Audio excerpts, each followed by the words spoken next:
Hey, how you doing? Doing good. Scott Wolter. Richard Thornton, glad to meet you. I was visiting down at Chattahoochee National Forest. Yes? Tried to look at some mound structures. I'm investigating a possible connection between the Mayans and Georgia.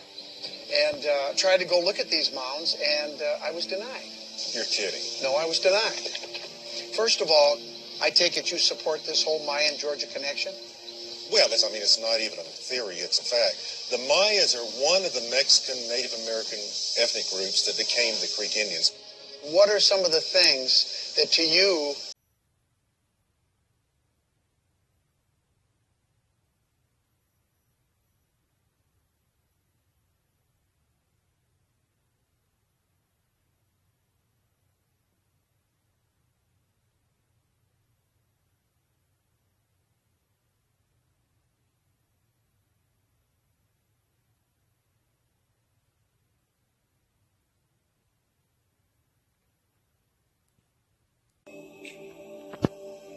Just behind me are two very interesting examples of cranial deformed skulls, and these are part of the Maya exhibition here at the main Mexico Museum.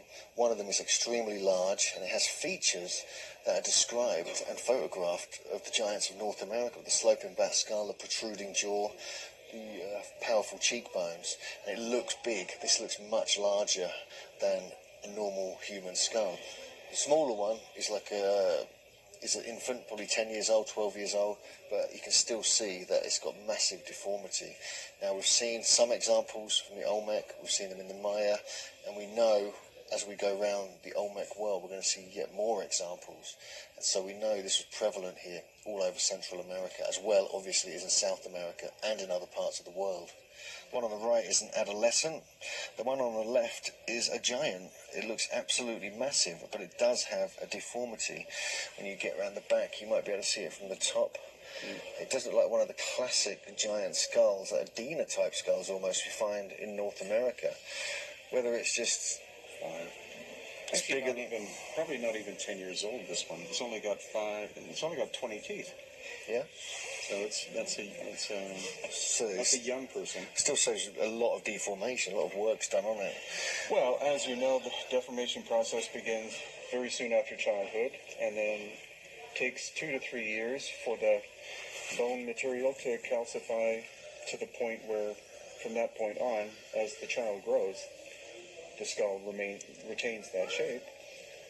But this is So when do they stop deforming the skulls? What kind of age? Well, in Mexico, it seems to be up until Mayan times. I've seen no evidence of the Aztecs. No, I mean, what age? Like 5 years old, 6 years old? It's usually from soon after birth until 2 or 3, depending upon how fast the bone material replaces the more flexible, pre-material.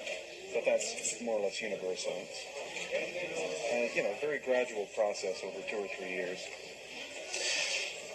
So if you just look around the back of that one, you can see the deformation on a very large one. You just see the stretching.